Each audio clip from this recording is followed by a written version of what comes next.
ebyendawulo ebyo ebisamusa okubanga bakwegeresa n'okubanga ati okutegeeza ebintu ng'ebyo okubanga ati bitambula era n'omuteeka ebintu birimasa bimerere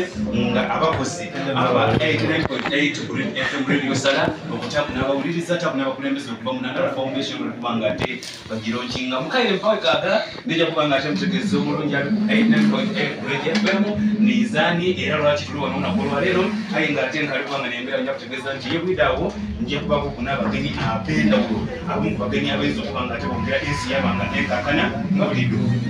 nizentoka Ibrahim musikizera 89.8 Radio FM ndi wano nja kubanga kutusa program Kokota the Notice Board. Kokota the Notice Board tukuja kubanga tulingirira ebintu Uganda osobola kubanga otegera ensi okutambulira muki olukubulira embeera ya gazi olutalo wakati wa Israel n'eggwanga lya Palestine olukubanga otegera akadumu lwanga lya South Africa olukubanga atakatambula ne Mexico mukyala yandiwangula oba president era nga takubanga ataja mu yafayo so batudde kubanga tukona ku nsonga Kamara ekibiina kya n'oku ensonga Darubali kya Bulani Center mweri kubanga taditambula tudda kutegeeza wange kubanga tatambula mu kibiina kya Forum for Democratic Change kwa omuntu wa Kusumani about the ordinary bwenogerera eri mu bitegera n'erala imwe nga mu nsika eno